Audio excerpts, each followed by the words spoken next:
So there's about 30 people that ran with us on the day, and we raised $6,000 for Movember, and it was really about getting the message out there and obviously telling Mark's story and the impact and everything like that. And we weren't trying to do it fast. We were just trying to do the 60Ks, and it took us just under 7 hours, and that hurt. Yeah. Man, that hurt. Being on my feet. Up until that point, I had never run anything further than 26K. Sure, like with training loads and stuff like that, but the furthest in the training sense that I'd done was like 38K in that lead up. And so to do 60K in 7 hours, like, it wasn't fast. It was up over a mountain. It was snowing on us on the mountain. It was like 4 seasons in one day. Seriously, it was crazy. That hurt. That hurt. My legs had never felt anything like that before. My hips, my everything. And it was mentally, I was in tears of pride and pain. Welcome along to the Lifting and Life podcast. I'm Cam. I'm the host. I have a bachelor's degree in psychology. I'm a personal trainer, and I also work in IT. Today, I'm joined by Matt Hastings, who is an Ironman turned ultra runner from NZ.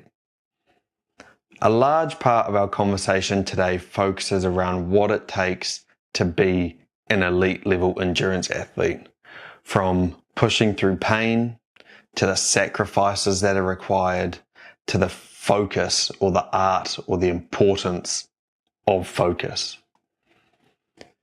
And then another theme that we touch on is the idea of running for a greater purpose, or pursuing these goals for a greater purpose that is beyond you. And part of that greater purpose for Matt is Movember. And on that note, I do want to give you a heads up before the episode that this episode touches on mental health and suicide. And I want to acknowledge that those are very sensitive and personal topics to many of us.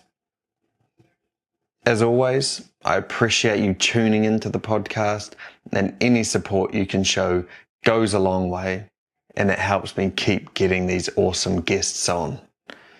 I hope you enjoy the episode, and remember, you make you. When I blink, the tears don't get sucked away from my eyes. So after a while, tears just build up. Interesting, Okay. Yeah. That's a fun fact for you. Yeah, fun fact, like great icebreaker. Yeah. Icebreaker? That's good. All right. That was good, wasn't it? Matt, we're here, man. I appreciate you joining me today. I'm really looking forward to delving into your Ironman and now ultra marathon journey as well, and the ins and outs of that and what that's looked like for you. So yeah, I appreciate you being here, man. Mate, love the opportunity. It's probably quite a common thing, but listen to your podcast. I listen to a number of them, so I think I'm pretty excited to get the message to sort of jump on and share a bit of a story. I appreciate that. I found you through, must have been Simon and Matt and like Athletic Peak or something, like someone sharing, and I like started following your journey. I was like, whoa, this guy does some pretty cool stuff. And then I saw you've done the recent ultra marathons, and obviously you have your Ironman experience too. So that's where I was like, oh, you've obviously got an interesting story, and you've pushed through some pain and overcome some barriers. And yeah, that's why I thought, get you on board and chat today. Where I thought we could start, and we're obviously chatting just before the podcast, but where I thought we could start is just discussing where your journey into these endurance sports started. And before we started recording, we were mentioning how it's tied into Movember and men's mental health. So if we could just start there and give us an insight into the beginnings of your endurance journey. Cool, man. Okay, so I'm 37 years old. My whole I've always been in sport, but my sport was football, was soccer. All through from 5 all the way through until sort of probably about 2020 was my last season, and that's always been my background. I chased the dream as a kid to be a professional football player. It took me overseas. I really enjoyed a footballing career here in New Zealand. And then I sort of stopped playing a little bit and had some injuries and bumped into, we were living in New Plymouth at the time. We shifted over there in 2019, played my last season in 2020, and in 2021 had my fourth knee operation. Fourth one. Yeah, it's been a long man. journey, man. Like first one at 10, then 12, then 18, and then 35, and all meniscus. Oh, wow. So to have a pretty cool footballing career after such trauma to a body part, it's quite an integral cool. Body part too. Yeah, quite important, right? And especially as a 10 and 12-year-old. So had the fourth one done at 35. It was a clean out, and I remember the surgeon said to me, "What's next?" And I knew he was probably kind of fishing for an answer of like, "Oh no, not football anymore," kind of thing. So I'd met a guy by the name of Mark Turner, and he was a triathlon coach. He just moved to New Plymouth as well. He's an Australian, but he'd been over in Europe, and his wife was from there, so they moved back there. Stumbled and met him, and that was sort of 2021, and it took me about 6 months to really click into the whole endurance world. And March 2022 is when I started with Mark. March 1st, we started then, and started in the triathlon scene. Did my first triathlon was the sprint distance at the end of March, just to have a bit of fun. It was the World Cup event that they held in New Plymouth every year, and then the first Ironman 70.3 was in the December of 2022. And then 2023 did the March one, and then that's kind of where we started to see a bit of success in the sport, which from that March event, it won my age group in the 35 to 39 category at March 70.3 as well in Taupo, and got to travel across to Finland to compete at the 70.3 World Championships after 18 months in the sport. That's wild, man. Yeah. That's such a quick turnaround. Had you done much biking or swimming prior to getting into? Obviously, you would have been running a bit with football, but not necessarily long distance. But had you done much of that stuff before you actually decided to get into it?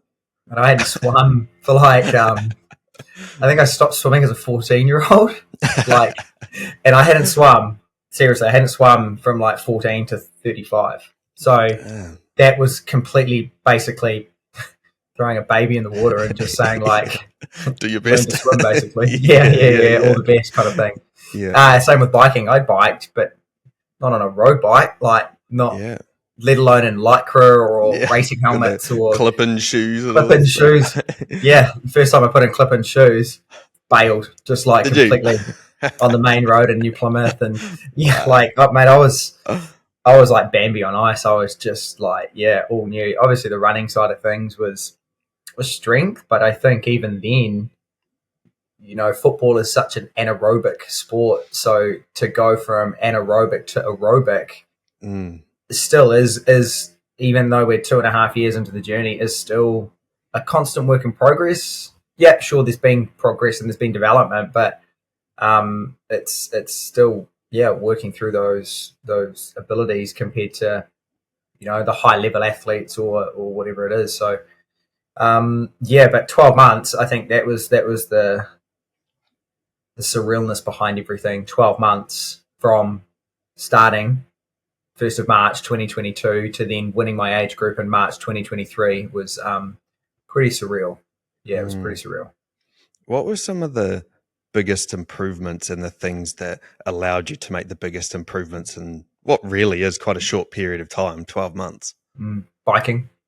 Yeah, biking. Look, I think I had probably a strength in the running side of things after 12 months. Naturally fit, what I thought was fit. I thought I was fit as a football player. It's quite funny. It's like friends of mine sort of refer to the case of Benjamin Button, where I've completely gone the opposite in terms of where I was as a footballer to where I am now, and they've gone from where they were as fit football players to the opposite now kind of thing, right? So it's been quite an enjoyable story. But biking was definitely where I saw the biggest gains.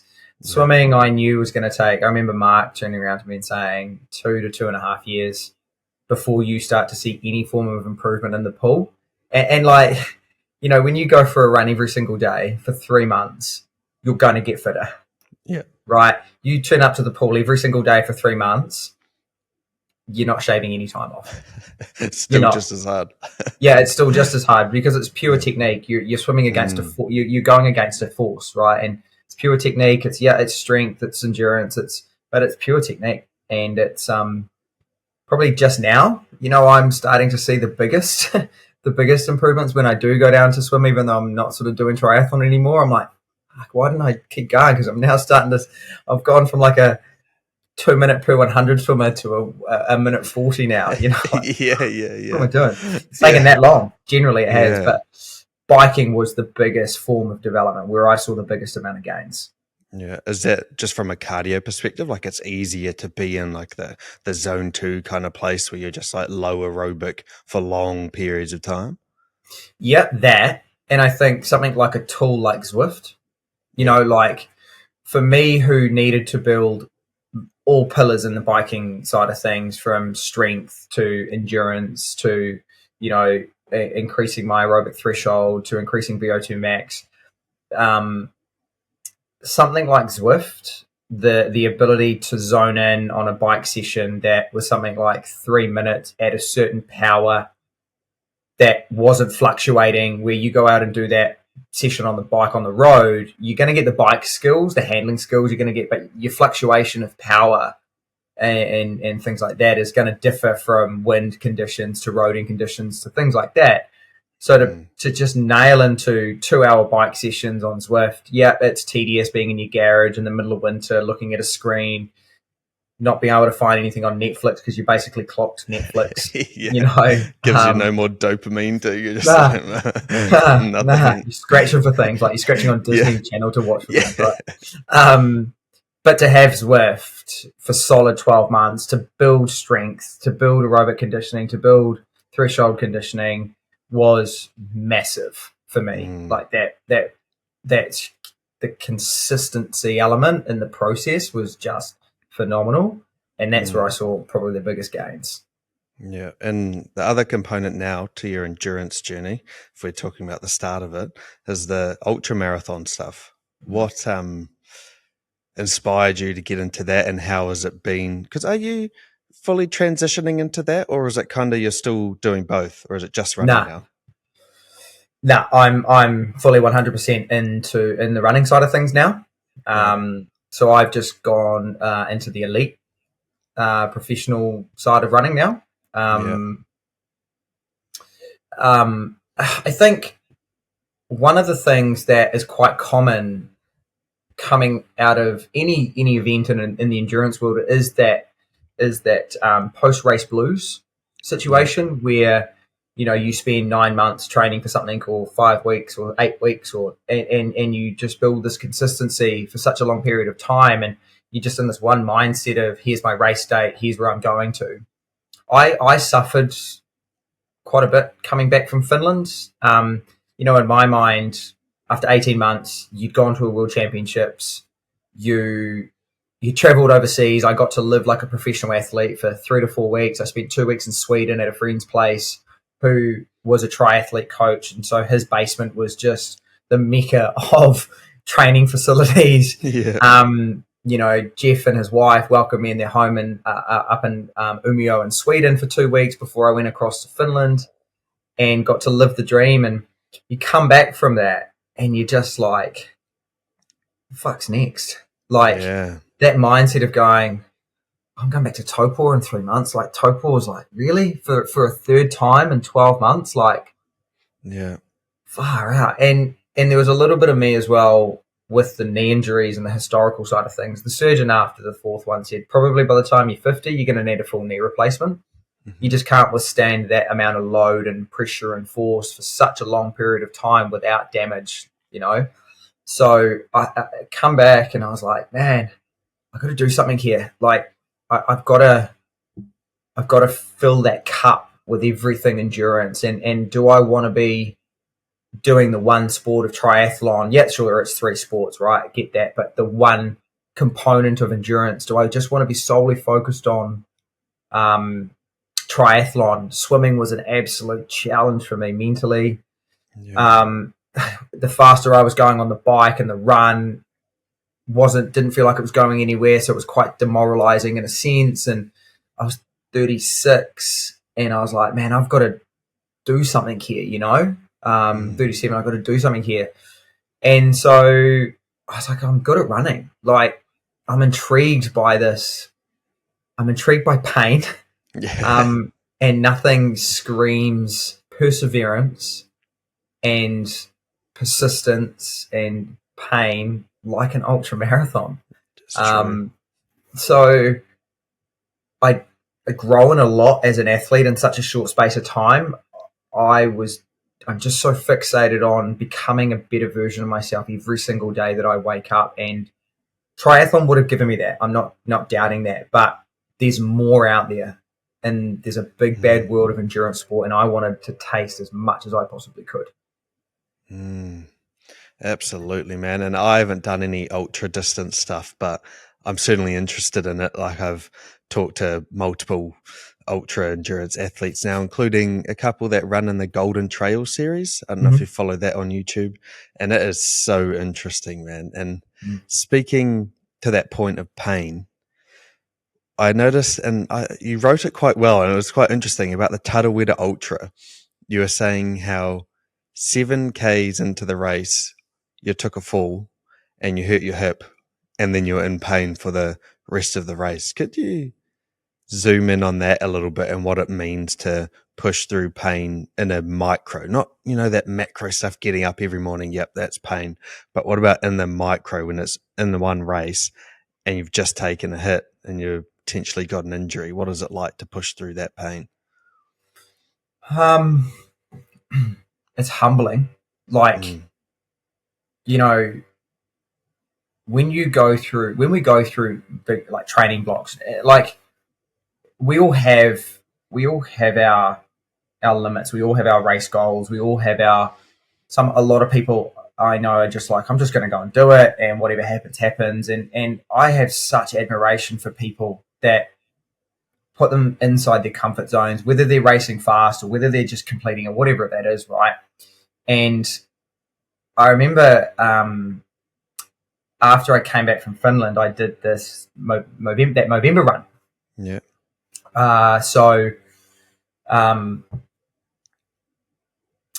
It was it was something bigger than me, and the reason behind the Movember run in my short life has put a lot of perspective into the reasoning behind Movember. So Mark Turner, who I've mentioned, was my coach. He's the one that got me into the sport in 2022. December 2022, I did my first 70.3, and Mark, a week later, took his own life. Mark had battled with mental health for a really, really long time. He was 52, and sadly, he took his own life. Prior to that, I'd been in the hospital with Mark, and I saw him at a pretty low point. He checked himself into hospital, and seeing him really vulnerable and in pain in front of doctors and myself, that was really eye-opening.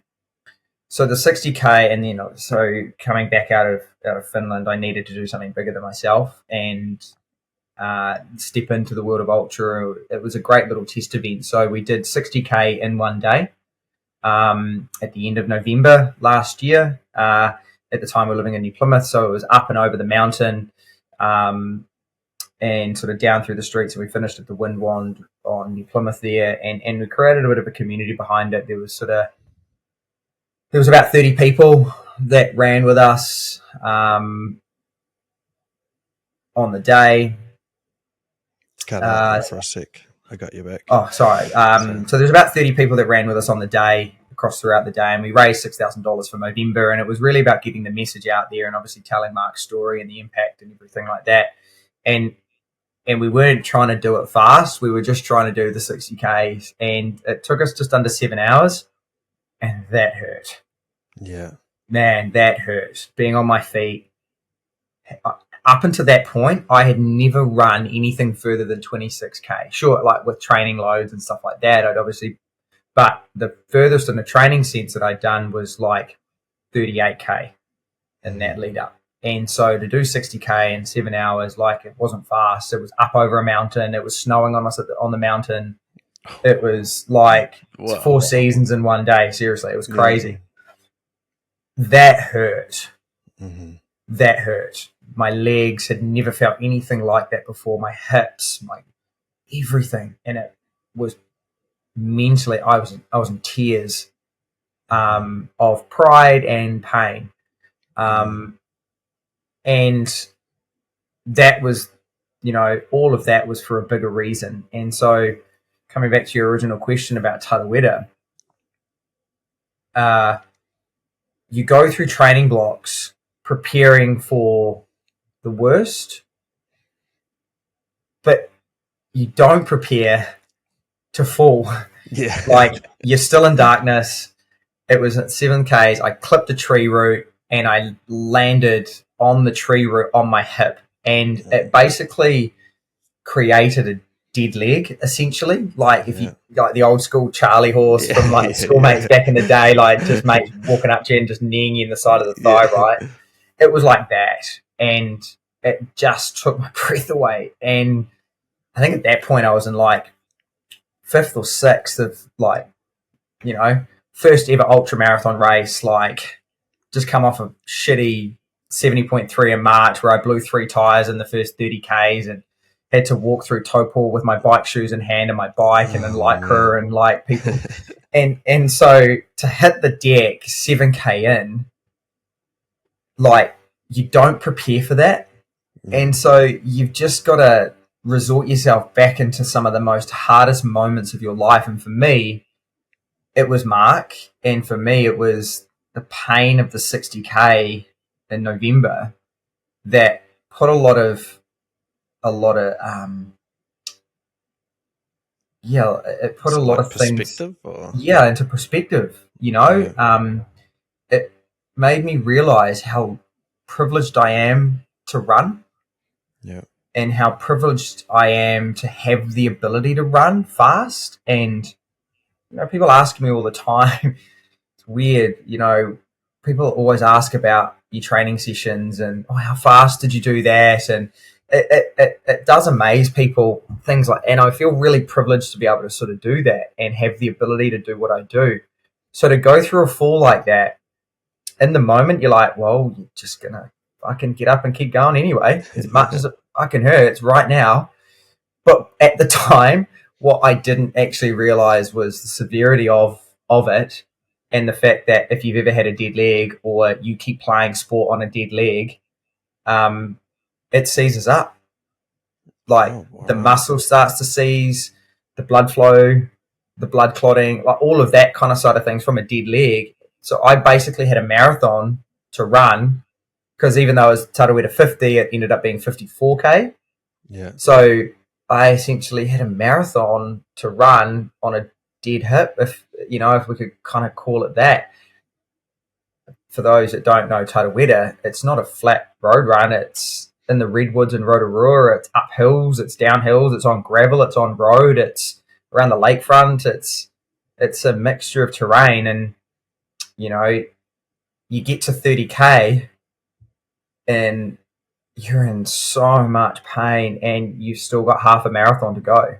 And your mind just naturally kicks in to go, you're 30K in, you're not going to stop. And I had Mark, just, he was pretty open and brutal. He's a Aussie, so he didn't hold back. And he had this saying, someone would complain in a pool session or a run track session during an Ironman. And he's like, they don't fucking call it Iron Pussy, do they? They call it Ironman. And so, you just, you're lucky to be able to pull back on experiences to sort of get yourself through something like that, and to endure. And I think, without getting too philosophical, I think as society we've lost the ability to endure. I think it's life is easy Yeah. now, to the point where I can be sitting here right now and order some Uber Eats and it delivers, and I can choose what I want to watch on TV, or you can kind of work from home if you don't quite feel right, or Yeah. like there's bigger things to sort of use as an example there. But I think as a society we've lost the ability to endure, and this sport is definitely and still is teaching me that right now. Yeah. And speaking to that a bit more, it's because we don't have to endure out of necessity anymore, Mm. right? Mm. Right now, you have to make the conscious decision to endure most of the time. Obviously, there's going to be things in life where you have no choice but to endure, but for more often than not, you're going to have to make that conscious decision to go out and seek that pain. Mm. Otherwise, it's all too easy just to sit at home and watch Netflix. But like we were saying before we started, man, I can't imagine how hard it must have been to lose someone like Mark, someone who was such a pivotal mentor to you and a person who got you into the sport. He must have been such a role model for you because you're so early on in your journey too, so I can't imagine how hard it must have been. But to honor him in such a way of doing something like your hardest race that you've ever done, like that's awesome, man. And yeah, that's like I was saying before we started too. I've only lost one of my mates a few years ago, and it wasn't under the same circumstances, and that was tough enough. So yeah, to lose him, that obviously wasn't an easy thing to do. In terms of pushing through pain, sorry, that's got me choked up a little bit, mate. You got me. I don't know what to say. But in terms of the zooming in on that 60K a little bit more, what was it like doing it for a cause like Movember? You already spoke to it a bit, but what was it like doing it for a cause like Movember and doing it for something bigger than yourself? Obviously, there's going to be events now, maybe like the Hawke's Bay Marathon, for example, that you just did. I'm not sure if that had the same kind of motivator, but when you're in that snowy mountain or you're pushing through that pain, is that something that kind of just ignites the fire a little bit more to keep going because it's something bigger than you? You're not just trying to go for a time PB or Mm. something like that. Yeah, I think when we get into endurance world, you naturally want to create PBs. You want to beat a previous marathon time. You want to beat a previous, or you want to set a time, and you have a goal to set a time in a race, right? Where you strip all of that back, you completely remove that. What you actually then get to see is the purity of doing something greater than yourself. The fact that you create a community. Yeah, sure. The money that we raise, I think, for Movember, it was peanuts in comparison to what Movember as an international organization made. Right Yeah. now, I'm proud of, I think the $6,000 that we raised as Taranaki to go towards that greater cause. But what stood for me was the fact that the reason it was 60 as well was we lose 60 men an hour around the world to suicide. 60. An Like one a hour. minute. That's Like unfathomable. Like, you can't even imagine that, man. you can't comprehend that, right? And I No. think when you've got that, when you've got your own experience that you've gone through with losing someone so close to you, I mean, to this day, I still struggle to comprehend the why as to why Mark did that. Yeah. They say that it's the people who are left with having to deal with it. He's happy. He's in no pain no more, right? And so when you go through a personal experience like that, to then see stats like that, to then have an emotional connection to something, you throw that emotional connection and you completely strip away everything there is around this endurance world to do something greater than yourself. What you actually start to create is a community. Mm. And with community comes support. And one person is saved, it's all worth it. If Yeah. one person which they did, I had one guy who I had never, ever, ever met before, ever, reach out through social media and just thank me and ask for help, basically. Yeah. And That I gives me still stay in contact goosebumps with this. hearing that. Yeah, I still stay in contact with this guy every day. I always make sure Yeah. I just flick him a random text every single month. I'd never met him. Mark had never met him. One of the guys that were doing the run with us on that day was, that's kind of how it initially connected, right? But to see that was that one reason as to why we did that. Yeah. Fuck the money. Yeah. We've saved a life potentially, right? We've given someone a phone number to reach out and talk to someone. Because, like I said, I saw Mark at the absolute lowest in the hospital.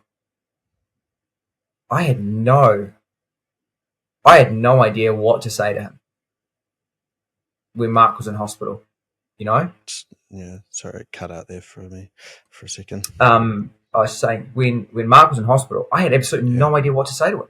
Like, you genuinely don't. You have no idea. There's no training you can go through, and that's what they say. But it was just being there for him. Yeah, And so, absolutely. like the purity of the 60K in one day, doing it over 7 hours.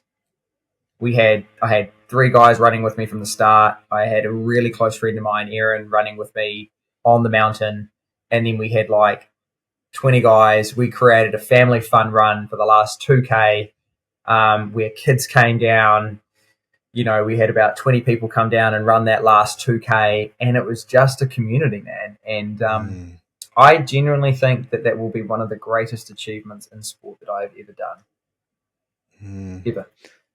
And it's so interesting how much it's motivated out of such a pure place. I think that's where the community aspect can get built around, because it's coming from a place of so much authenticity. You're not just doing this to get money for yourself or to build your brand on social media or that stuff's all good too, but it's coming from a place of so much authenticity that people want to get around it. And I would say almost all of us in some kind of way, directly or indirectly, have been affected by men's health, whether that's mental health or physical health. And that's why the past 2 years, Movember is a cause that I've got behind each year. And I've interviewed mates who have gone through testicular cancer. And last year I participated in a Movember run that we had here in Manchester just to get around it. And like that one guy, for instance, imagine if you doing that, you can save one person's life. And it can get that far that you're actually saving their life. And in this instance, it is exactly what it sounds like, whether that's them going to get a checkup at the hospital or them going to talk to someone to work through the struggles that they're going through. That can literally be life-changing for someone. And like you say, it's irrespective of the money. The money's good to go towards a charity, all that stuff, but it's the people, man. Like if you can help one person, that's so powerful. It's the noise. Like, I think that's where social media plays its true value and the noise that it can create. And like the newspaper jumped on it, the radio guys jumped on it. Social media, Movember International helped and promoted us all, and New Zealand and the Mo Bros and stuff like that. Because it may not have impacted someone in the month of November, but they could be someone else could be going through some shit in December or January or February, and that spark from the numbers or the reasonings or the power behind something will still sit with them 3 months later to re-spark to make that call and to re-spark to reach out to someone. Yeah, so it's all worth it, right? Yeah, 100%. And that's why speaking about it, like, it can't be an easy thing for you to talk about as well, especially in a public platform like this. Talking about it one-on-one is one thing, but talking about it over on a public platform is another. But there's so much power in your words, and even someone listening to this right now, it might instigate them. And this, like you say, a piece of content like this will be essentially around forever. they could listen or watch your something on Instagram that is a year old or 2 years old. So it's an evergreen thing. It's not just one conversation. It's they could watch this anytime in the future, and that could be the thing that saves them. 100%, man. 100%. Yeah. And that's fortunately the world that we now get to live in, right? I've got a son, he's 6 years old, and you just want to hope that there is enough out there for when he goes into a challenge in life that he can react or respond or whatever it is. And this stuff is just, it is gold for that, mate. Seriously. Yeah. On a similar kind of vein, but more focusing on you specifically, no doubt you've spent hours and hours alone, whether that's running or biking or swimming.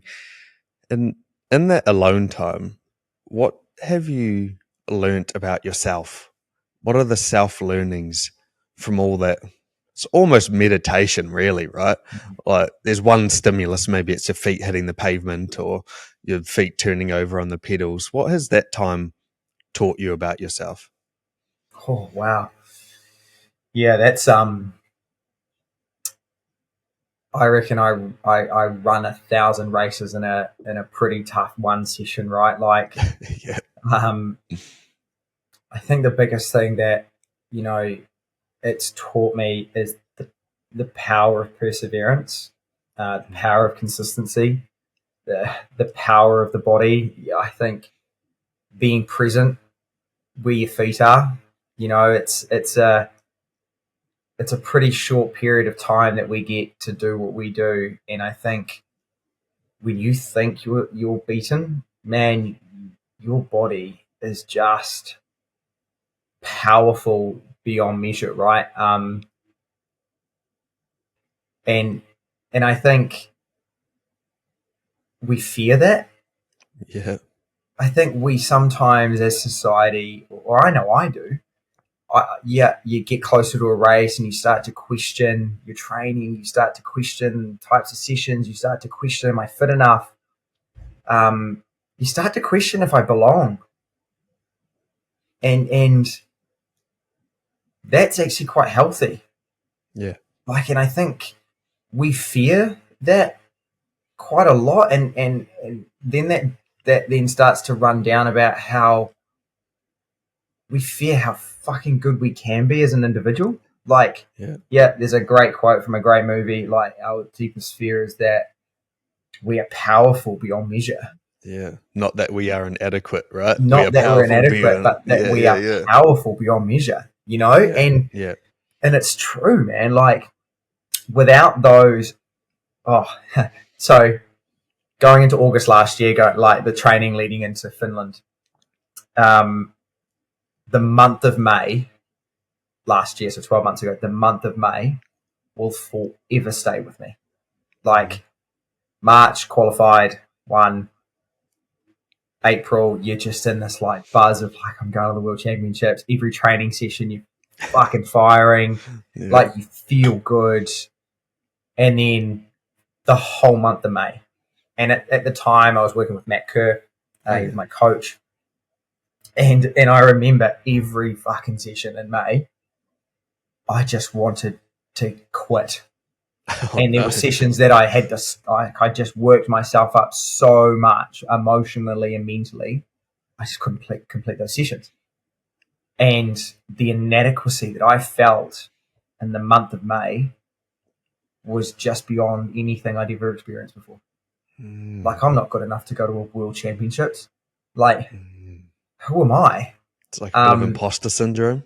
Man, I think that's unfortunately the downside of Ironman. Like, it's such an ego trip, right? Yeah. Like, you turn up on race day and there's guys wandering around with $30,000 bikes, and here's you rocking up with your $1,500 bike, and you look at someone and you're just like, you're an athlete.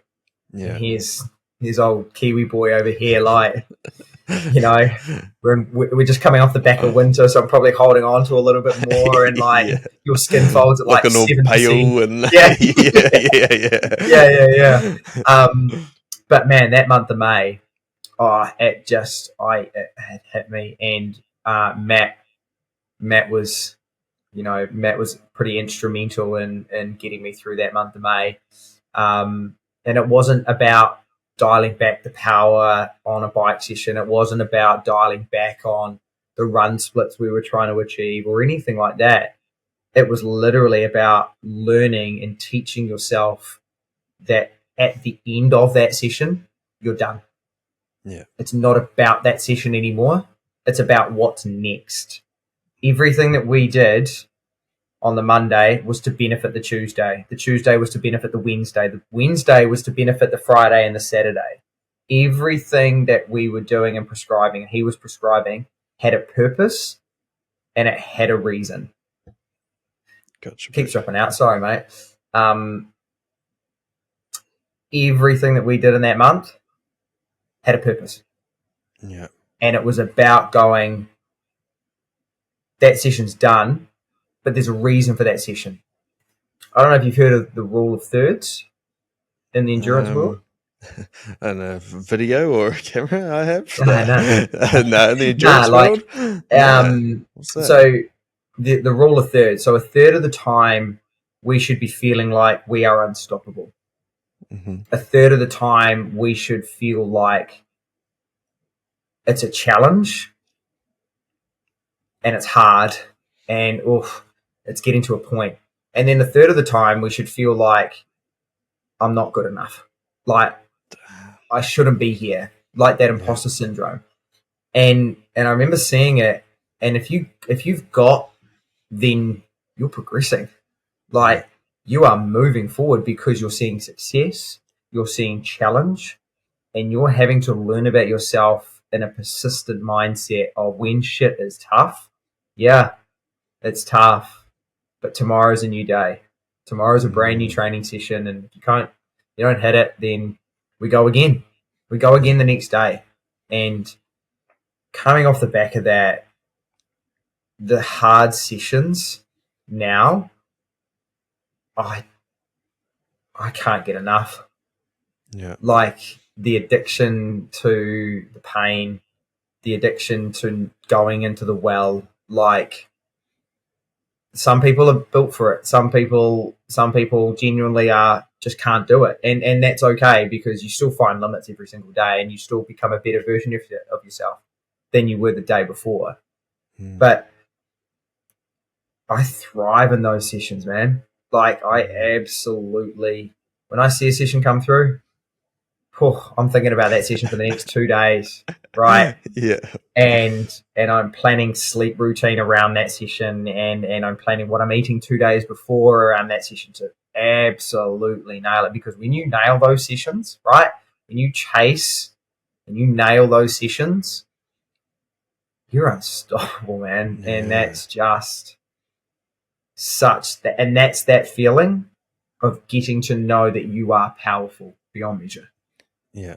And the feeling of satisfaction coming from something very, very difficult, which is like the direct contrast to what our everyday lives look like what you were saying before, where we try and chase satisfaction now from pleasurable activities, which is so fleeting.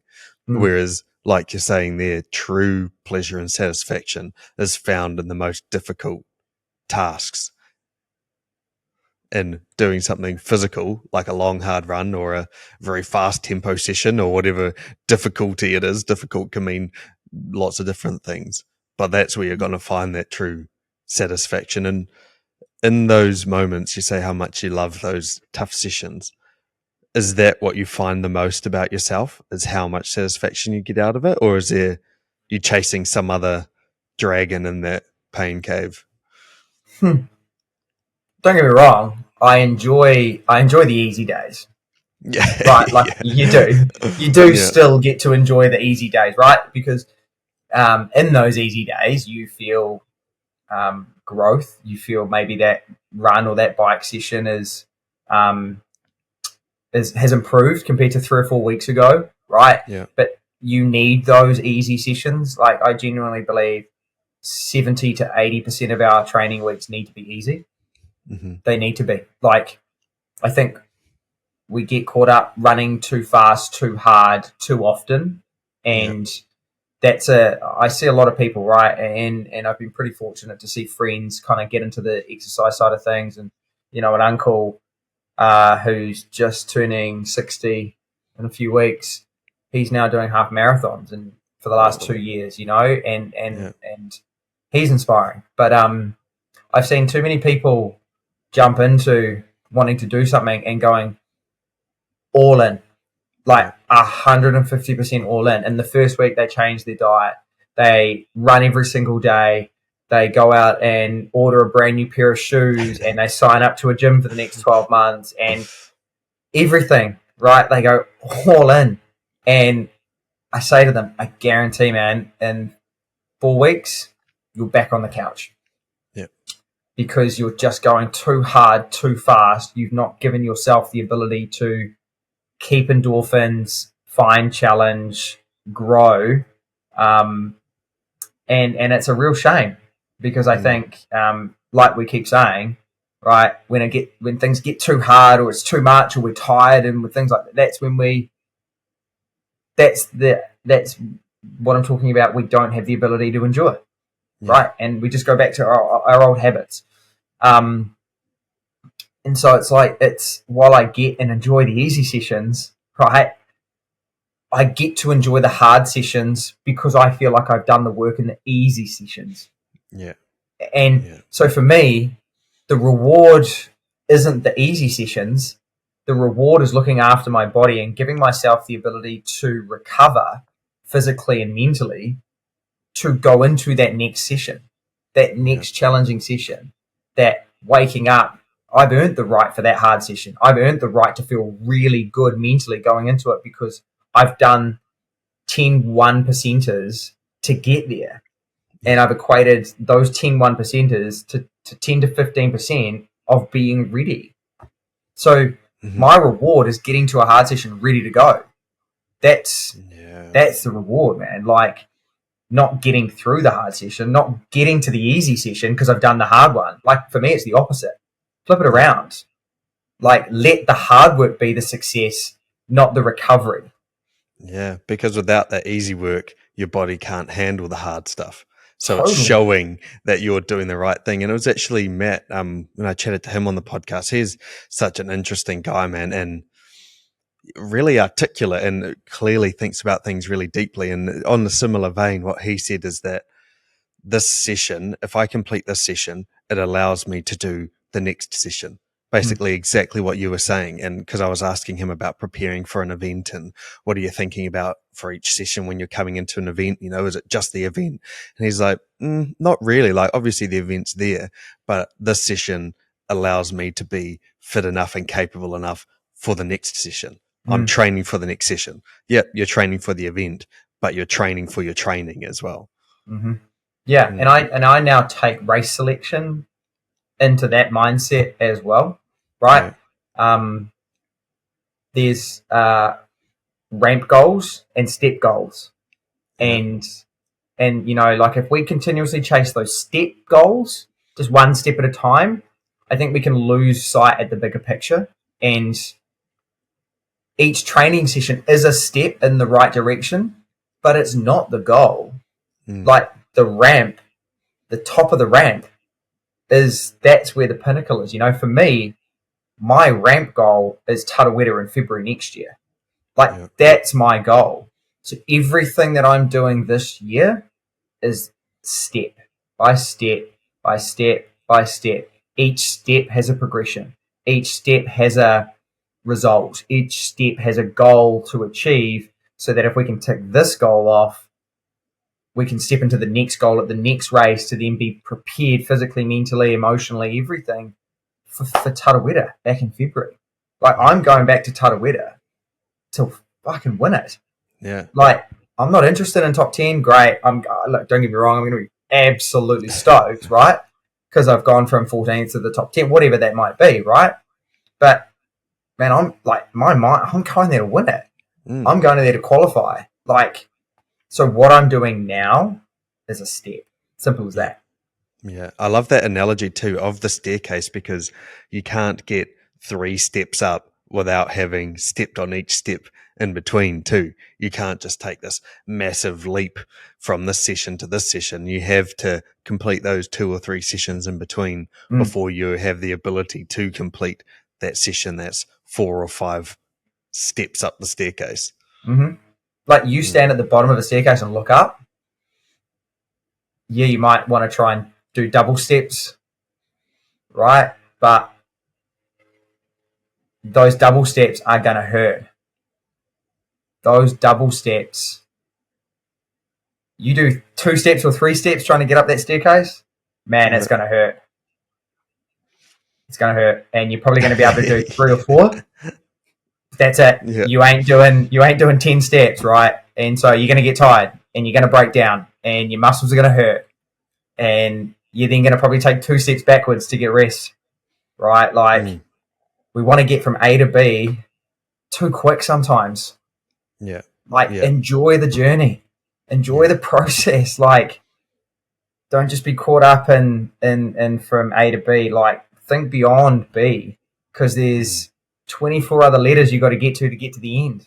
You know, like you're not at the end when you get to B. That's just one component of what you're trying to do.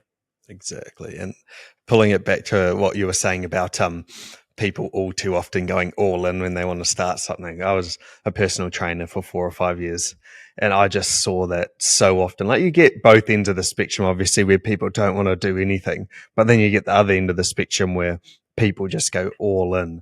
And a lot of their advice or analogies that I would use is give yourself room to progress in the sport and focus on being 1% better each week. Like if you start your training and you're 5 or 6 days a week and, you know, you're going all in, you completely overhaul your diet, you have nowhere to progress after that. If you go from 0 to 100, there's no more steps to progress. Whereas if you start out and you go, I'm going 1 to 2 days a week. Okay, cool. Let's do that for 4 to 6 weeks. And now let's go 2 to 3 days a week. And you slowly are building this up. You're going to see progression over a long period of time and you're less likely to just quit after 2-3 weeks. And you develop some incredible habits to better your life. Yes. Yeah. Like, yeah. You know, don't like the racing is you know, for those kind of people, the training and the rate, that's a benefit, right? Like that's icing on the cake. But it's like, think of the habits that you've now changed and are you sleeping better? Are you eating better? Have you lost weight? How's your energy? Are you feeling good about yourself? Yes. Isn't that the win? Isn't that the celebration of what you're doing? You just now get to go out and do that half marathon because you've earned it. But don't stop, right? Like, don't stop. That marathon was A to B. Find C, D, E, F, and just carry on, man. Like, use what you do to I hate that saying. You know, one of the most lazy, 2 sayings I absolutely hate in life. When people say them to me, it infuriates me. The one is, we've always done it that way. I hate that saying, man. That's the worst. Right? It's the worst saying. Like, it's so lazy. Yeah. And the second saying is, you can't teach an old dog new tricks. Yeah. Well, I'll tell you what, man. In 2018, I was 95 kgs. How tall are you? 171 centimeters, right? So, like, under 6 foot. Matt literally looked like he ate himself. Like, seriously, man. Yeah. Like, I taught myself new tricks. Yeah. Like, I was in some pretty rough habits, man. You know, Connor, our son, was born. I can't look at our family photos, the baby photos that you kind of get as parents. I can't look at them, man, because I'm just not Matt. And so you can recreate yourself. It's going to take time and it's going to take a long time, but you just got to be prepared for it and you've got to sacrifice a lot of things. But man, those sacrifices are so worth it. Yeah. What do you think are some of the biggest sacrifices you've made since getting into this world of endurance sport? I think there's no real kind of huge, big, significant sacrifice. It's a lot of little things. Yeah. Like I haven't had a drink of alcohol for coming up 3 years. You know, Wow. whether that's a sacrifice or not, I think as a Kiwi, as Kiwis, we do enjoy a drink and socially, Yeah. and that's a sort of part of who we are. And I was never a big drinker anyway, but I think in a today's world, that perception of someone not drinking is like, whoa, it's a bit strange to a lot of people. Yeah. I saw it's Um, something like alcohol is the only drug that it's, I can't remember the exact wording, that it's strange if you don't consume it. yeah, right. It's so true, because that's You flip essentially what around. it is. Yeah, but if imagine like you're going out to a work dinner or you're going around to a barbecue or something and you're not drinking, it's like, Mm. oh, why are you not consuming this substance with us? Yeah, exactly right. Like, Yeah, why are you not consuming this? Yeah, this drug right now. yeah, Like, yeah. Are you um, okay? do you want a drink to talk about it? Yeah. I think it's a lot of things. My family, um, probably they sacrifice the most, right? Like family holidays. Our family holidays are built around triathlon or running events. Yeah. You know, I sacrifice time every. I'm up at 4:30, 4:35 every day, 7 days a week, every day. Wild. That took a long time to get to that point, to the point where I don't need my alarm now. Like I'm awake, I'm eating, I'm generally training early. So generally start between 5:30 on Saturday. I had to do a 2 hour run and started at 4:30. That means I've got to go to bed quite early Yeah. and lose that time. I'm in bed for 9, try and be asleep by 9:30, 10 o'clock, try and get 7 hours minimum. That I lose that time sometimes, that cherishable time, that moment, time of peace and tranquility and connection.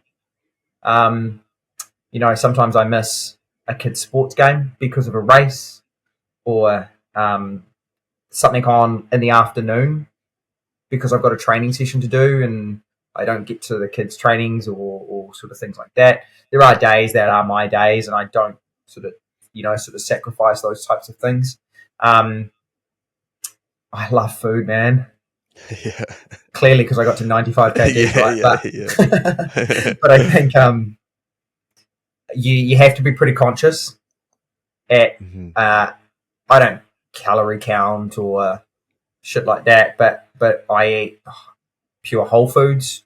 Yeah. What I put into my body is fuel, right? And yeah, sure, like I'm probably 80-20 now. Like I was in the first 2 years, 90-10. Like 90% of what I put in my mouth was like healthy and good, and no, don't want that chocolate, or nah, not going out to that dessert bar. Like, Yeah. I eat ice cream. If I eat ice cream now, right, like I am in bits, man. My stomach is just churning. Really? Like, yeah, It's amazing like, how it adapts to what you consume, right? Yeah, man. Like, it's crazy now. So I'm like quite 80-20 now.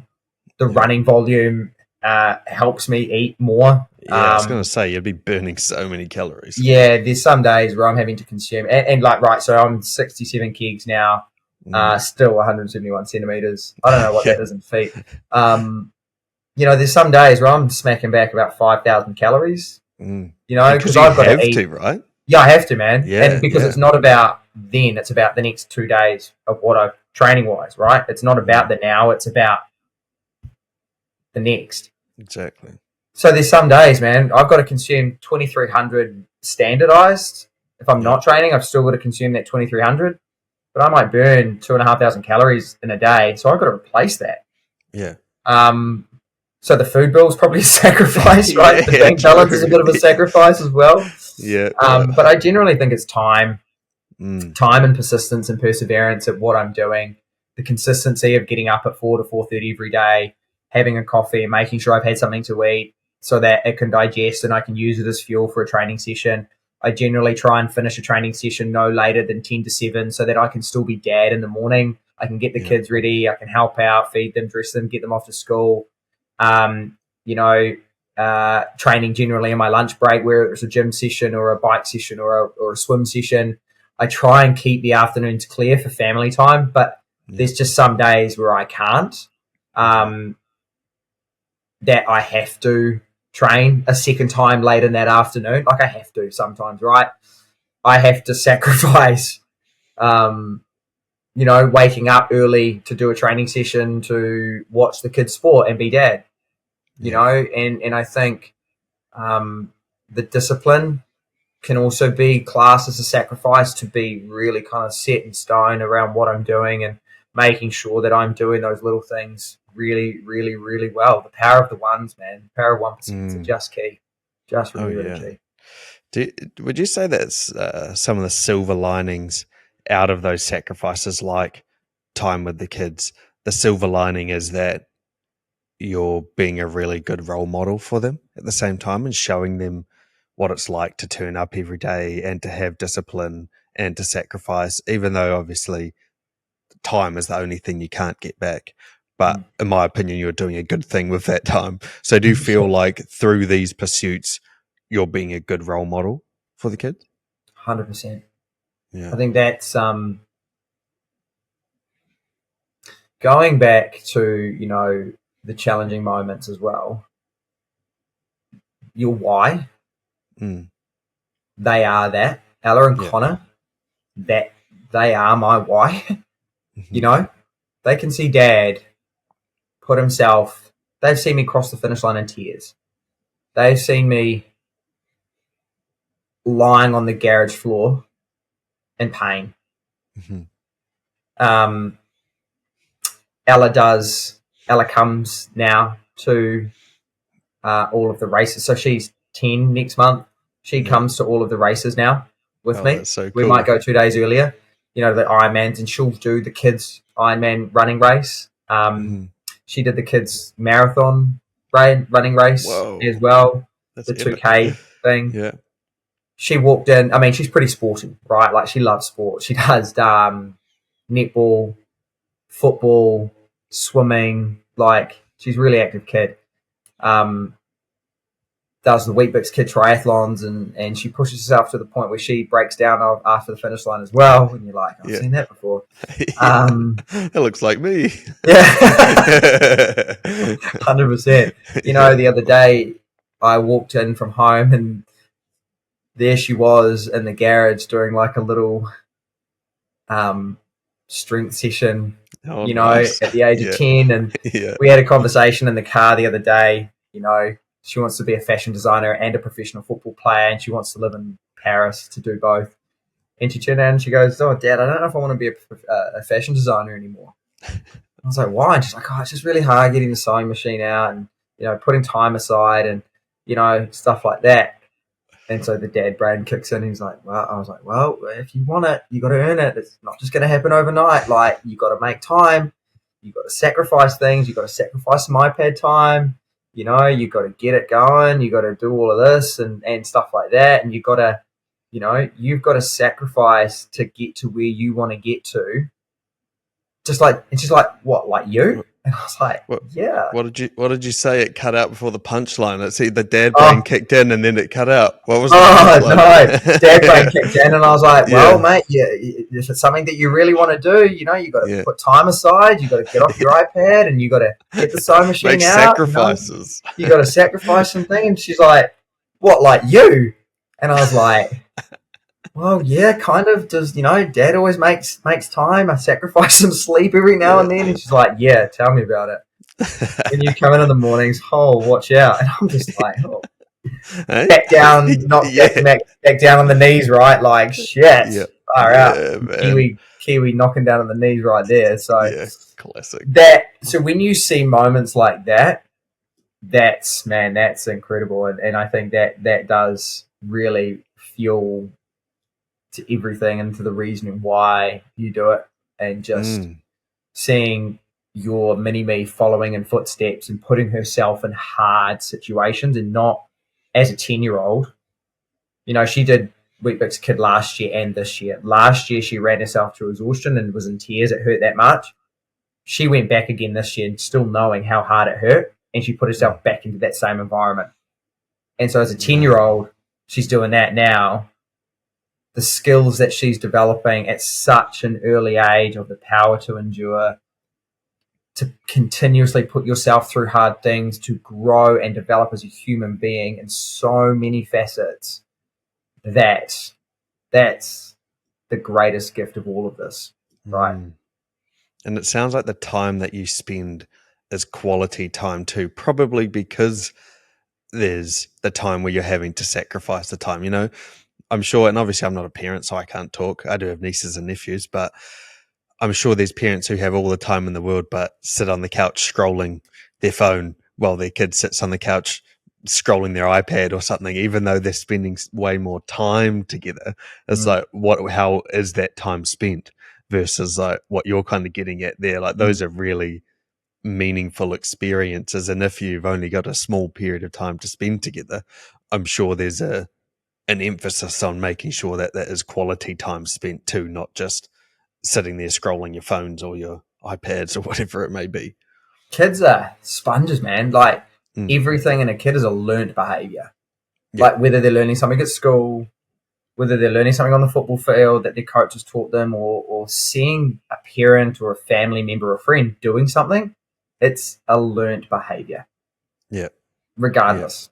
Like, yeah, like where else are they going to get it from? yeah, They're not born with, oh, I'm going to pick up this iPad and scroll it at dinner time or something. You know, it's 100%. So, like our kids are true mirrors and reflections of us as individuals and as parents and as uncles and as aunties, right? Like, I'm sure your nieces and nephews will see you in the gym doing a hard training session and things like that and think, man, like, I kind of want to my give that a go a niece. little bit. Well, it's funny you say that. My niece, she's 15 and she's been doing CrossFit since she was 12. She's been like at the gym, it was like at 12, she was signing up at the gym down the road and she like deadlifts over 100 kgs and squats like over 80 kgs. Like it's nuts, man. And it was the exact same for me too. Like I have a brother, he's a similar age to you. And for my 4th birthday, he bought me like a 1 kg dumbbell or something. So at like 13, I was in the gym as well. So it's amazing what you can do just as a role model. And like, Yeah. I've got a little nephew and I've posted a few YouTube videos during lockdown, and like we went over to their house one day and he's like watching me on YouTube. He's like, look, like, whoa, it's so cute, man. And to think that like you can be a positive role model for these kids growing up, it's huge. And again, like you relating it back to the bigger picture, like you persevering through tough sessions or tough races, it's so much more than just you. And I think it was Simon, actually, when I had him on the podcast, he was talking about like your circle of influence. And obviously he's like a whole nother level again. So he was saying, so in my family, it's not really anything to do a triathlon or to run a marathon, it's not really that big of a deal. But it's because he's this Ultraman world champ. And that's that thing again, is that you can influence those people around you, whether it's directly or indirectly. I had my auntie reach out. She's like, oh, hey, Cam, I've gotten into running. I've been watching your stuff and, I started running. We're away on a cruise ship, but they have a track here. So I'm running around the track. I'm doing 5Ks or whatever it is. So you can be a true influence, maybe without even realizing it. And it's when you get the odd message or whatever it may be from people that they, that you realize how much of an influence you can be for others. It's the greatest gift. Like, it's cut out a little bit again for me. Oh yeah. Yeah. I don't. Yeah. Did you get that? Or did Yeah, I you got get all of that? that. Wow. I got all of that. But it's Yeah. what you're saying, like it is the greatest gift, man. Yeah.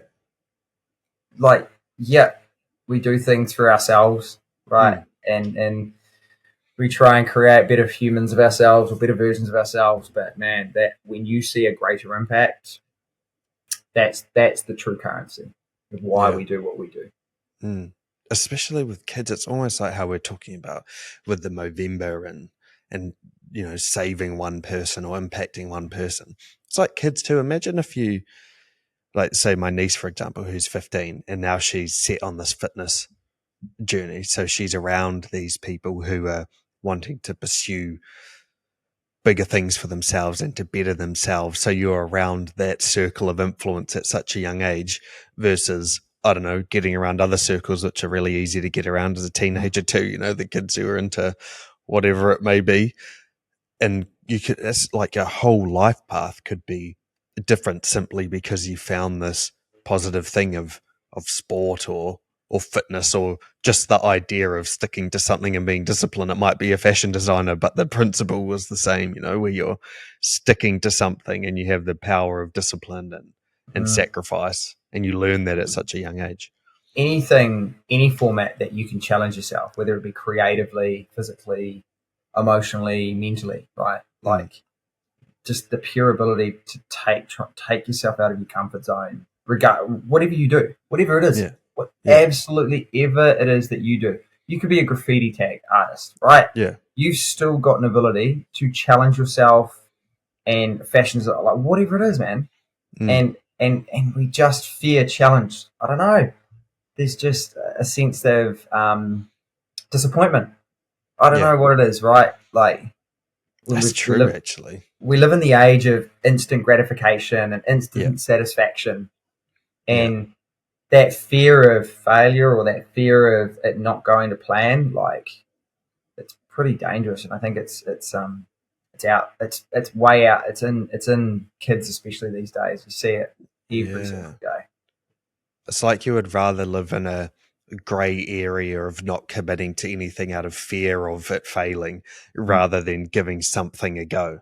And it might fail, but you're at least going to learn something. Whereas the non-committal approach, you're just always going to be the same. Yeah, 100%, man. Wow. Yeah, that's a good thought.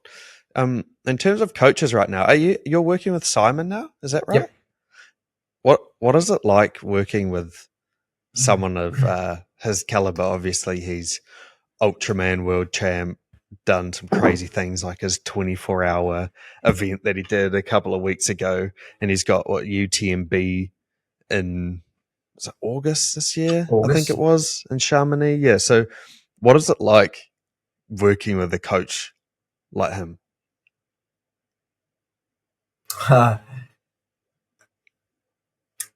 Simon, when you talk about being influenced, right? When you talk about role models or you talk about people around you,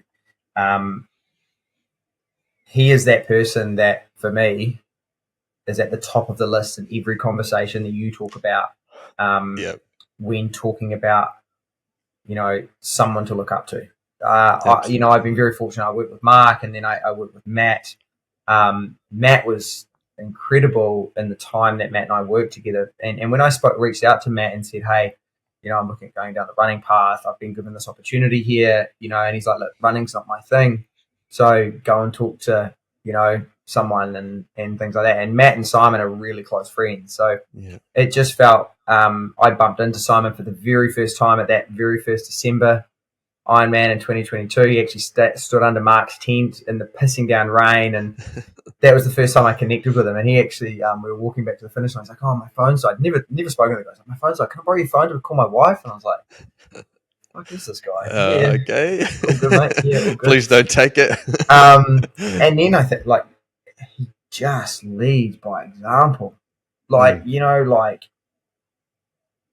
remember someone just explained to me in the sporting context 3 types of people, right, in terms of personas in a sporting team, right? You've got sheep that are there, they turn up every day, they train, they're a part of the group, right? They play their part in the flock and they do that kind of thing. You've got the wolf that in the team that just tries to separate shit. You want to kick them out, but you sometimes need that. And then you've got the sheep dogs, right? And without barking or saying a word, they'll just start walking up a hill and the flock will follow. Simon is just that person that just purely and simply leads by example, and not to the point where if he says jump, you say how high.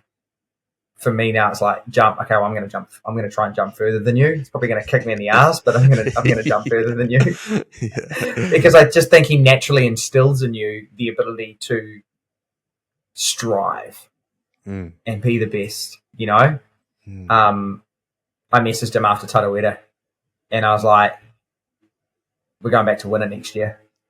And he's like, fucking right we are. You know, like it was just like, yeah, we are. And he's there side by side with you.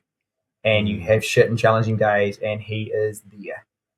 Yeah. Just pushes you beyond your limits, but pulls it back in and gives you that little bit of freedom and flexibility to make it work for you as well. So yeah, it's a pretty special opportunity because he's just such a renowned coach to be able to work with him.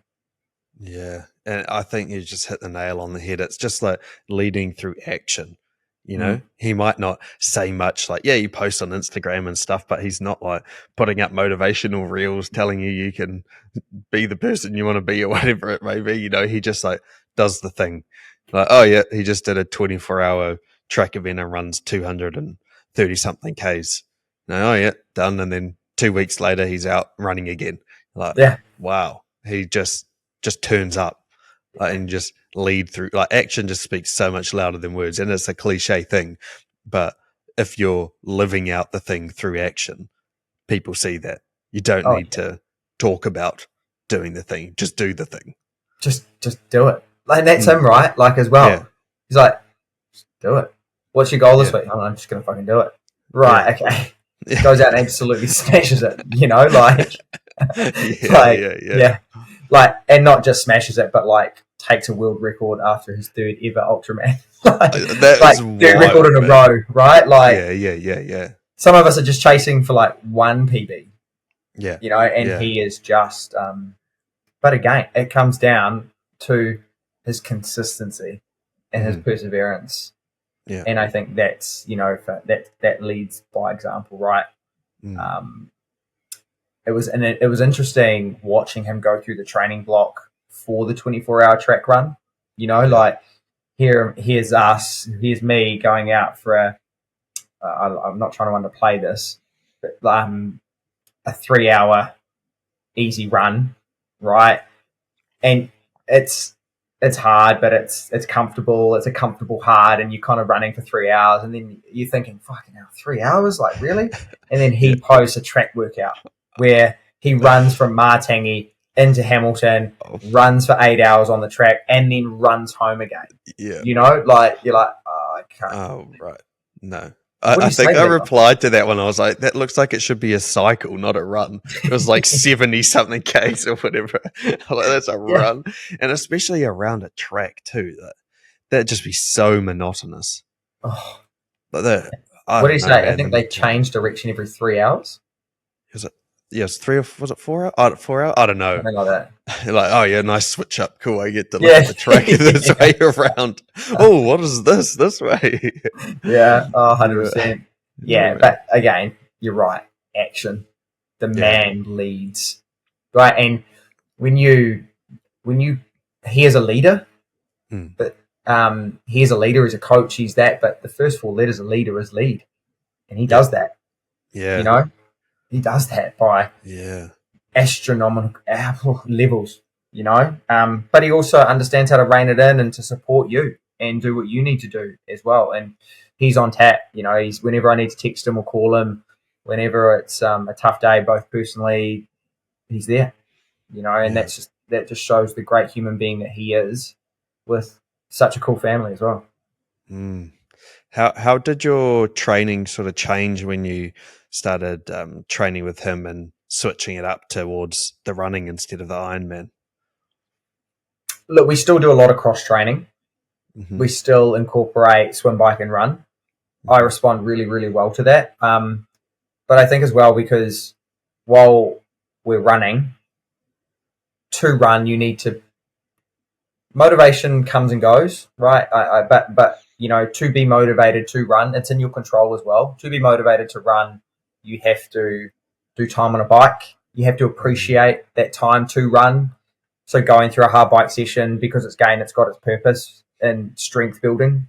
You know, he's got a session pretty much week on, week out, like a type of bike session, low cadence, really high power, but low and slow and grindy, and legs are just the quads jelly, getting pumped. Yeah.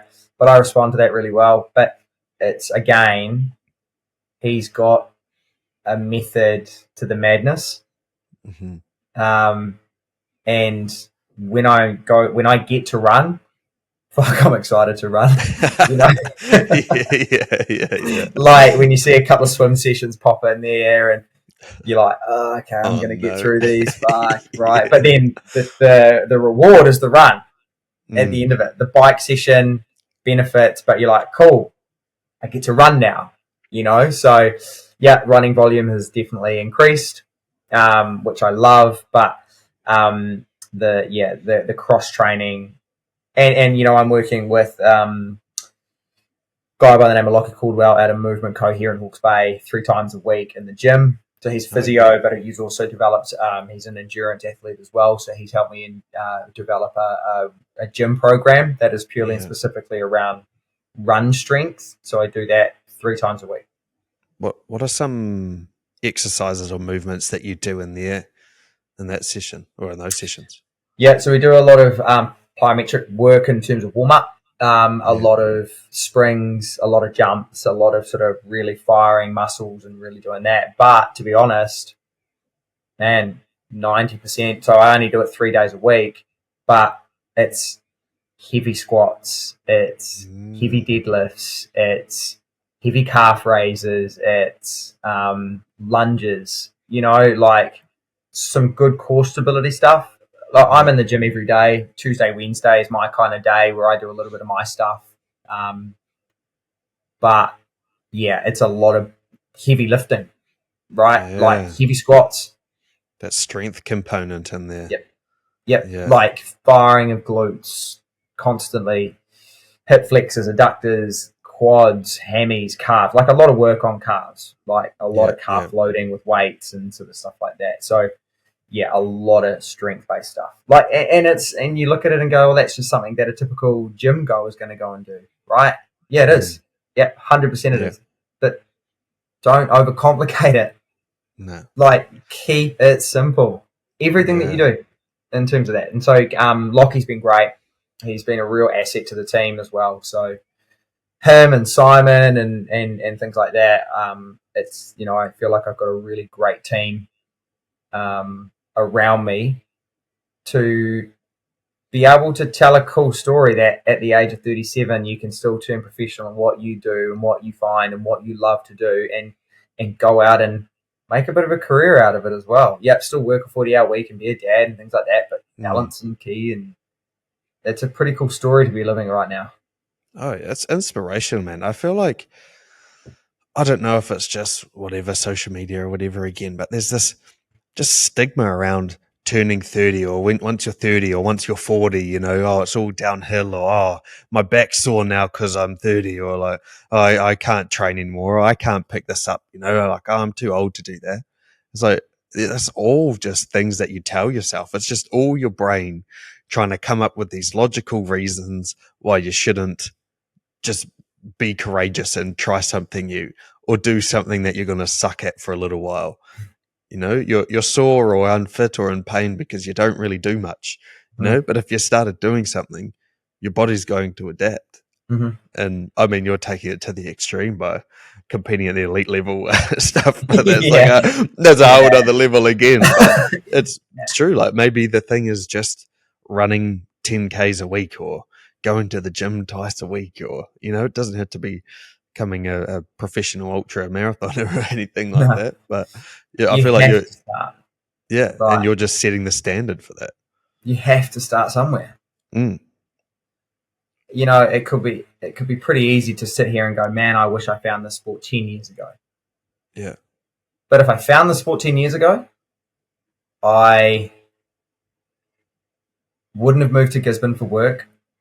That then wouldn't have relocated me to then make me realize how heavy I am. It then wouldn't have relocated me to New Plymouth. And if it didn't relocate me to New Plymouth, I wouldn't have met Mark. I wouldn't have started in the sport. And I wouldn't be where I am today. So we can look back on hindsight and yeah, it's a wonderful thing, but it's about taking the time I have to just become addicted to something I found that I'm really fucking good at. Yeah. And that's It's not arrogant. Like I think don't confuse me with arrogancy and confidence. I'm genuinely confident of what I can do because I've been in this sport for 2.5 years. Yeah. You got the data to support it too, though. Yeah, It's not a subjective thing. It's not a subjective thing. It's not me sitting here going, I'm the fucking greatest, right? And then running a 3:30 marathon, or Yeah. you know what I mean? Like I'm just fucking confident. Yeah, me going to Tarawera next February to win it. I genuinely believe I came 14th. I was half an hour, 40 minutes off first place, who's a seasoned pro. I beat a pro. I passed a pro in that race. And that is with a shitty hit. Yeah. And then I, 2 years. We generally talk about apprenticeships for 3 years, right? 10,000 hours, right? 12 months, and so I'm now in that mindset of I've got 3 or 4 years of this. I'm addicted. I'm every part addicted to the process. Racing's great. Stick me in a training session because that's the process I'm addicted with. Because I know that I'm capable of so much more, and I want to find out what that capability is. I want to find out how far I can go. Yeah, where's the ceiling? You want to raise that ceiling constantly, and someone might listen to this and go, okay, I'm not going to get to that level. No, I'm not going to do it. Fuck that. Find your ceiling. Yeah. Maybe it's just completing a marathon. Maybe that's your ceiling. Maybe it's signing up for Hawke's Bay Marathon, which is in 12 months. Yeah. Like, that's the mindset to go into it. Like, I'm going to sign up for it in 12 months. I'm going to train for 12 months. 12 months, man, you'll be a different person, right? And I think you'll enjoy the journey. Yeah. So, and with that clarity of goal too, that's what I found booking the Movember run-in for me last year. Like, wow, as soon as you have something booked in that you're committed to, you just make stuff happen. If you don't have a clear peg in the sand, it is so much easier to skip a session or find no reason to do it, or ask yourself, what's the purpose in me getting up at 5 to go for this run? I'm not training for it. But as soon as you put a peg in the sand, you just have to make the thing happen because you've committed to it. One last story, you've actually already touched on it, that I'd be interested to talk to you about is the Taupo Ironman with the getting 3 punctures and having to DNF. Can you talk to that a bit more? No doubt that must have pissed you off, man. You already said how you're walking through Taupo with your shoes in your hand and you're walking in your lycra. What was that like in that moment? So I went into that race going, okay, whatever happens, I'm pretty content. If I won my age group and I did really well, I then got to qualify for the 70.3 World Championships that are in Taupo this December. So I get to compete at a second World Championship in my own backyard. Yeah. If I don't qualify, that's okay because I've got this pretty fucking awesome running journey on now, right? So I was pretty headstrong, right? And then a few days out, I was in a mess, man. I was just in this deep diving hole of just panic. Is this going to be the end of my try? What? I don't know. So that was the first challenge that we kind of went through on that day, or leading into that day. I got there on the Friday, races the Saturday. Friday was just beautiful. It's pristine, December, Lake Taupo, no waves, sure a little bit cold, but really beautiful. We were staying the street that is lakeside. We were kind of off the street. So we were 200 meters to the road in this hotel across at swim start. Yeah. Right. The wind started picking up on Friday and woke up Saturday morning at 3:30 in the morning to this just noise. And I was like, fuck, man, that wind is heavy. Open the curtains of the hotel, trees ain't moving. Trees are not moving. Open the door, the sound that I could hear, and bearing in mind, like, you got the lake, a hill, 200 meters is us. Yeah. The sound was the waves crashing on the beach of Lake Taupo. What? It That's was like a proper swell. Mate, it was double overhead.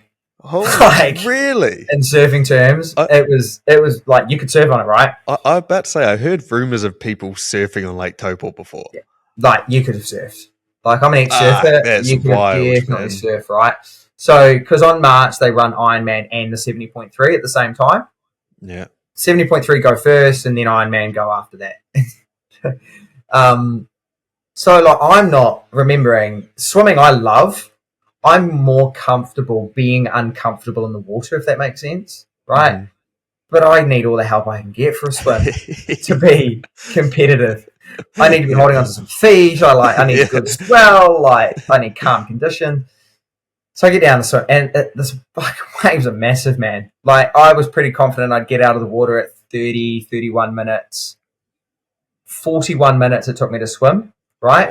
Out of 800 people, 60 people, I think someone said to me, 60, maybe a bit exaggerating, a lot of people, 60 people got pulled out of the water in the swim before the first buoy. Really? It was that bad? Dangerous, man. Like, it was like gnarly. An ocean swim. Yeah, it was, man. So had to get through that first mentally, right? Yeah. And I was pretty comfortable being in the waves. Like, I was fine with it, being a surfer and stuff like that in the ocean. Like, I was comfortable being out there. You're just really slow. Yeah. Hit that, come off, got on the bike, and was humming down the road. First corner, dog leg, came out back, hit the main road again, bang, front and back, both went at exactly the same time. Did you run over something? Or what? I must have, or I might have hit like a pothole, and it's just kind of separated something. I was running a disc wheel as well, so I could change the front, but I couldn't change the back. I sprayed threw the spray up into the tire to try and seal it, and it just spurted out the side. And I was like, all right, that's done. Nah, not going to change it. So I'm walking up the main road, up the road. Next thing, the bike mechanic comes. Quickly changes the tire. I was like, sweet, game on, right? Humming, like flying down the road. Like, for the next like 20k, I was like averaging like 46 kilometers an hour. Like, I was flying, man. Yeah. I was not listening to Simon's race plan, like the power that we were putting down. Then hit this up and down hill, hit this pothole, bang. Back one goes again. But we couldn't glue it this time because we just couldn't glue the wheel, so it was a bit of a risk. And so bang, that was, and I was like, oh, I'm done. Like, I'm done. I'm not doing it. By then, I was like at this road safety crew next to us. And I just walked across the road to them, and I was like, my day's done. They called my number in DNF, da-da-da-da. Next thing, the elite Ironman competitors start coming up the road. And who comes past? Simon and Matt. Oh, no. I'm just like waving at them, and Simon just like looks at me, and you can tell by the look on his face, it's just going, this doesn't quite seem right. What are you doing? What are you doing? Like, yeah, and then you just have to bite the bullet. You then get dropped off in town while your competitors are still racing. You're walking through town. Cafes are full of spectators. Bike, shoes, lycra, like your race suit still. Sitting at a cafe, just drowning your sorrows. And then, of course, everyone's messaging and asking. And, man, I was gutted. Like, I was truly, truly heartbroken at coming off the back of that, because we put so much time and effort and, you know, training for the last 2 years and everything to get to that. Like, that's how it ended. Yeah, true. So then logic, brain goes out the window, emotion kicks in. Immediately, I'm starting to look at races over in Australia, because I'm not ending like that. Like, I'm looking at booking flights to Sunshine, to Macquarie into May. Like, let's go. Sitting there drinking your coffee when you're like, I reckon I'm going to go out and get a run in because I've only done 30k on the bike. Like, I'm going to go run the half marathon, and you know, like, but talk to Simon. He was like, yeah, all right, let's do it. And then the days go by, right? And you're like, okay, logically, it's not the right thing. We've got Hawke's Bay Marathon coming up. Is it going to play detriment to that? Is it then going to play detriment to Wu 2K and then Tekapo? And the national championships at the end of the year, like you just got to start thinking a little bit logically to the decisions that you sort of need to make around that, because emotion is one thing, but yeah, sadly that kind of ended at this point in time, the triathlon, and while it was gutting, I'm grateful. Yeah. Because the adversity, that's the worst it's going to get, right? I mean, that's the thing. Oh, touch wood. Yeah. Like, seriously. You know, going from falling on your hip at Tarawera to 2 weeks later, Ironman, and ending that way, you're just like, okay, all right, what's going on? Let's learn, right? We win or learn. Simple as. Like, I didn't lose that day. I had a shitty circumstance that just shit dumb luck. There's external things. You know, you can control what you can control. But if you're going to get 3 punctures in one race, I don't know if you can really control that.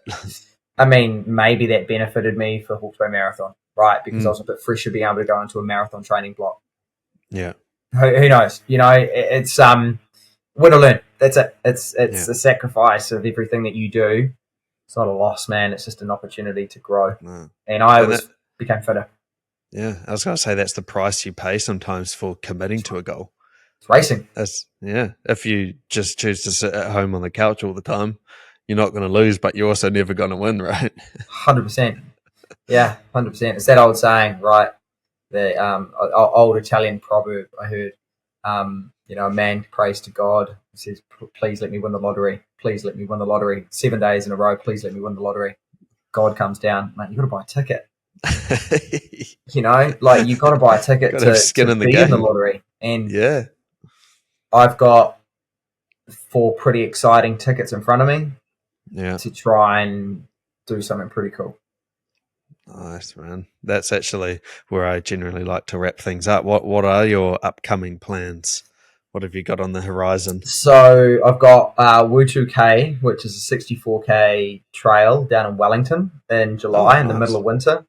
I mean, Wellington at the best of times is challenging, let alone in the middle of winter. 30 knots southerly or something. Yeah, exactly. And then in September, I've got Tekapo 50 kilometre. So that'll be pretty cool down there.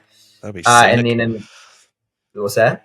That'll be scenic. Yeah, it'd be beautiful, especially at the back end of winter as well. And then in November, I've got Y2K, which is the 100K, which turns out to be the Athletics New Zealand National Championships. So that's end of November. We're kind of toying with maybe one in December just to keep the legs going, to then be ready for Tarawera in February. There'll be little things that pop in there, I'd say. Maybe like a little one in December or a little one in January, just to, you know, really kind of get some training in the legs just to keep kind of ticking over, but nothing too extreme. So yeah, it's quite good. Everything's sort of 6 to 8 weeks apart, in a progressional building sense. So yeah, we've got a pretty exciting next 8-9 months, and who knows, man? Past that, we're looking at a couple of races over in Australia, and who knows, if you do well at Tarawera, then you've got UTMB, which is obviously what Simon's off for. In August. So yeah, we'll see what's on the horizon. You might be in that Golden Trail series soon. Yeah, there's a pretty cool couple of races. Brisbane do one in June. Yeah, so there's Sagama and places like that in Europe and whatnot going on over there. So I don't know. It's we'll just focus on the next 9 months and then find the new ramp and go from there. Exciting, man. If people want to follow your journey, where's the best place for them to find you? Yeah, probably Instagram. I do try and not post a positive life. You know, I do try and post the challenges and adversity and sort of things like that. But yeah, definitely Instagram's probably the place to go. I kind of am a bit more consistent in that because you can just dump a photo and be gone with it, right? Like you can just drop and go. A couple of stories here and there and stuff like that. So it's probably the main place. Yeah, and it's just Matt Hastings 86, is it? Is that right? Matt.Hastings 86, I think it is. Yeah. Sweet. Yeah. Cool, man. Oh well, I appreciate your time today. taking your Sunday evening. Obviously, it's a long weekend, but still, just Sunday evening, man. I personally found that really insightful, and I personally got a lot out of it too. So I'm sure people will as well. Cool, mate. Just privileged, just grateful to have the opportunity to speak. And yeah, life's a story. So what's the point of keeping a closed book? You know, you've got to share it, got to connect.